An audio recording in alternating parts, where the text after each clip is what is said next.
A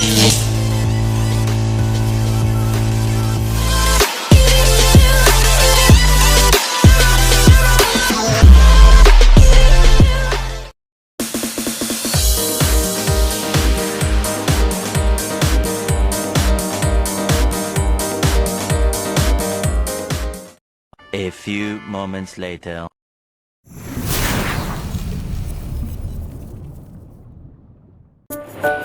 Bismillahirrahmanirrahim. Assalamualaikum warahmatullahi wabarakatuh. Perkenalkan, kami dari kelompok 5 dengan saya sendiri, Dimas Mustaqim Kelupek, dan kedua teman saya, Maulana Muhammad Osama dan Najwa Regina. Kami akan menjelaskan materi tentang karbohidrat polisakarida.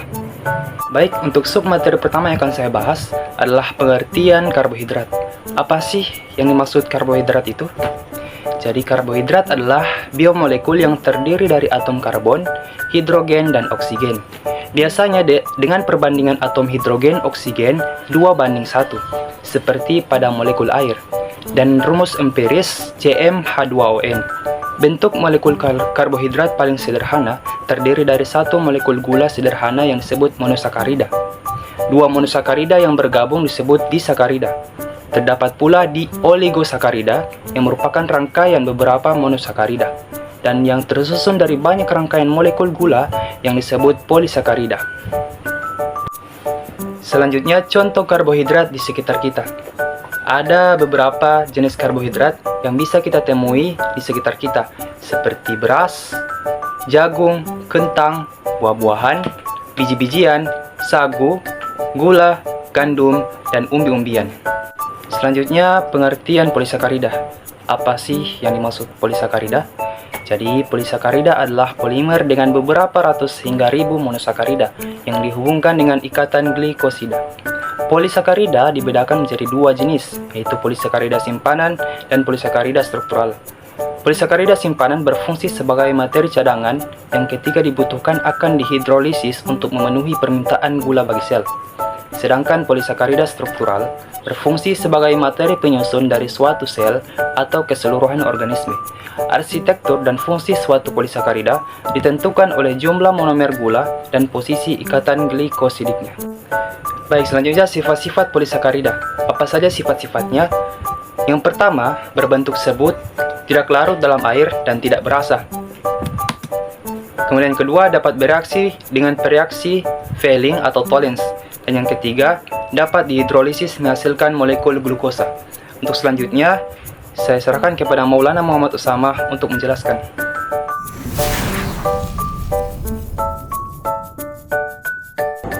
Nah, di sini saya akan membahas tentang jenis-jenis polisakarida. Polisakarida sendiri dibedakan menjadi dua jenis, yakni polisakarida simpanan dan polisakarida struktural. Polisakarida simpanan itu terdapat tiga jenis, yakni pati, glikogen, dan dextran. Dan di polisakarida struktural itu terdapat dua jenis, yakni selulosa dan kitin. Saya akan membahas tentang polisakarida simpanan yang pertama, yaitu pati. Pati atau amilon, yaitu sebuah karbohidrat kompleks yang tidak larut dalam air, berwujud bubuk putih, tawar, dan tidak berbau. Mempunyai rumus molekul C6H10O5N. Bahan utama dihasilkan dari tumbuhan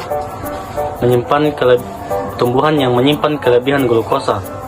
Pati sendiri tersusun dari dua macam karbohidrat, yaitu amilosa dan amilopektin. Perbedaan terletak pada bentuk rantai dan jumlah monomernya. Pati sendiri itu terbentuk lebih dari 500 molekul monosakarida, merupakan polimer dari glukosa. Pati terdapat dalam umbi-umbian sebagai cadangan makanan pada tumbuhan. Nah, kita akan membahas bagian pati. Yang pertama yaitu amilosa. Amilosa adalah polimer linier dari alfa-D glukosa yang dihubungkan dengan ikatan 1,4 alfa. Dalam satu molekul amilosa terdapat 250 satuan glukosa atau lebih. Dan yang kedua yaitu amilopektin. Molekul amilopektin lebih besar dari amilosa. strukturnya bercabang, rantai utama mengandung alfa-D-glukosa yang dihubungkan oleh ikatan 1,4 aksen alfa. Tiap molekul glukosa pada titik percabangan dihubungkan oleh ikatan 1,6 aksen alfa. Nah, yang terakhir saya bahas yaitu sifat-sifat pati atau amilom. Yang pertama, pada air dingin tidak larut. Yang kedua, dalam air panas membentuk koloid yang kental. Yang ketiga, membentuk warna ungu pada tes iodion. Dan yang keempat, dapat dihidrolisis dengan asam yang menghasilkan glukosa. Selanjutnya, saya serahkan kepada teman saya, yakni Najwa Regina. Terima kasih.